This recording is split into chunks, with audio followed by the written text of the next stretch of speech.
जल्द ही मध्य प्रदेश में चुनाव होने जा रहे हैं और कहीं ना कहीं लगातार प्रदेश में बयानों का दौर भी जारी है।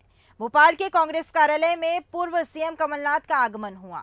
इस दौरान भाजपा से करीब 400 लोग कांग्रेस में शामिल हुए और निवाड़ी के जिला पंचायत सदस्य रोशनी यादव और राहतगढ़ के पूर्व जनपद अध्यक्ष नीरज शर्मा भी कांग्रेस में शामिल हुए, जहां सैकड़ों समर्थकों के साथ पीसीसी चीफ कमलनाथ ने सदस्यता दिलाई।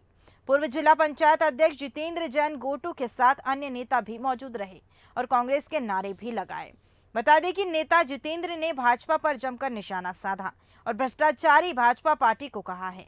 आइए जानते हैं जितेंद्र जैन गोटू ने क्या कुछ कहा। घनश्याम सिंह जी, पीसी शर्मा जी, रामचंद्र डांगी जी, प्रकाश डांगी जी, राम किंकर जी, अवनीश भार्गव जी, संतोष सिकरवार जी, सतीश सिकरवार जी, हमारे विधायक विजय चौहान जी, रश्मि पवार जी, और आज जिन्होंने कांग्रेस का साथ दिया। पिछले 3.5 वर्ष से जब से खरीदकर जो भारतीय जनता पार्टी ने जो सरकार बनाई है, इस सरकार में भ्रष्टाचार के नए कीर्तिमान स्थापित किए हैं।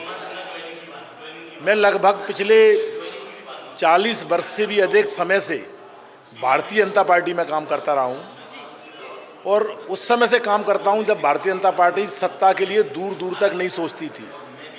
एक भारतीय जनता पार्टी की वो सरकार थी केंद्र में अटल बिहारी जी की, एक वोट से भी गिर गई थी। आज जिस तरह से भारतीय जनता पार्टी में सरकारें खरीद कर बनाई जा रही हैं, तो निश्चित रूप से जब खरीद फरोख्त करके सरकार बनाई जाती हैं तो वो बहुत अधिक बड़ी मात्रा में भ्रष्टाचार करती हैं। खासतौर से मैं शिवपुरी जिले की बात करूंगा। पिछले 3.5 वर्षों में, चूँकि हम लोकल रहते हैं, वहाँ ग्रामीण क्षेत्र के जो गरीब लोग हैं, शोषित हैं, पीड़ित हैं, वो हमारे पास छोटे छोटे काम लेकर आते हैं। उनके काम जब हम बिना पैसे दिए नहीं करा पा रहे तो राजनीति में हमारा होने का कोई मतलब नहीं होता है। राजनीति में हम एक सेवा करने के उद्देश्य से राजनीति में आए। राजनीति एक सेवा का माध्यम है। जब वो माध्यम ही हमारा पूरा नहीं हो रहा, क्या हम लोगों से ये कहें कि पैसे दे के काम कराओ? शिवपुरी जिले को भारतीय जनता पार्टी के कुछ नेताओं ने दलाली का अड्डा बना रखा है। कोई भी काम बगैर पैसे दिए लिए नहीं होता है। राशन का वितरण पिछले 5 महीनों से नहीं हो रहा है।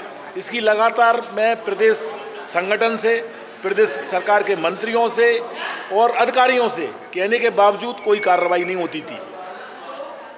हमारे कोलारस विधानसभा क्षेत्र में 70% कंट्रोल की दुकानें भारतीय जनता पार्टी के नेता संचालित करते हैं। जब भारतीय जनता पार्टी के नेता कंट्रोल की दुकानों का संचालन करेंगे तो निश्चित रूप से गरीबों का जो राशन है वो सब बेच खाते हैं, कालाबाजारी करते हैं, और हम लोग जब शिकायत करते हैं उसमें कोई कार्रवाई नहीं हो रही।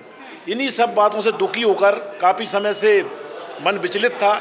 आखिरी में निर्णय लिया कि जो अपना राजनीति में एक सेवा का माध्यम है, उन लोगों की बेहतर तरीके से अपन सेवा करें, समाज के अंतिम छोर पर जो दीन दुखी पीड़ित लोग हैं उनकी सेवा करें। उसको देखते हुए मैंने निर्णय लिया कि कांग्रेस में माननीय कमलनाथ जी के नेतृत्व में, माननीय राजा साहब दिग्विजय सिंह जी, श्री जयवर्धन सिंह जी के नेतृत्व में कांग्रेस पार्टी में रहकर एक सामान्य कार्यकर्ता की हैसियत से जनता की सेवा को हम बेहतर तरीके से कर सकें, इसलिए आज मैं कांग्रेस पार्टी ज्वाइन कर रहा हूँ। हम लोग मूल कांग्रेसी थे, लेकिन जिस नेतृत्व के साथ में हम काम करते थे वो भी कांग्रेस में थे। लेकिन जब हमने देखा कि वो अपना कांग्रेस का नेतृत्व छोड़ करके उन्होंने माननीय कमलनाथ जी की सरकार गिरा करके भारतीय जनता पार्टी में जब वो सम्मिलित हुए, तो हमको ये लगता था कि वो इस देश के विकास के लिए, प्रदेश के विकास के लिए कुछ करेंगे।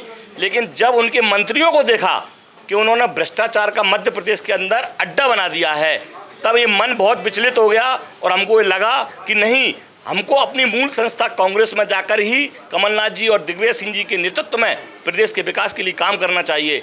आज इसीलिए हमारे नेता, काफ़ी सारे नेता जो भारतीय जनता पार्टी की तरफ अपना रुखसत किए हुए थे, वो पुनः कांग्रेस में आकर के माननीय कमलनाथ जी के नेतृत्व में और दिग्विजय सिंह जी के नेतृत्व में इस प्रदेश में विकास की नई इबारत लिखने के लिए प्रयास कर रहे हैं। अब तक आपने शहर के लिए क्या किया है?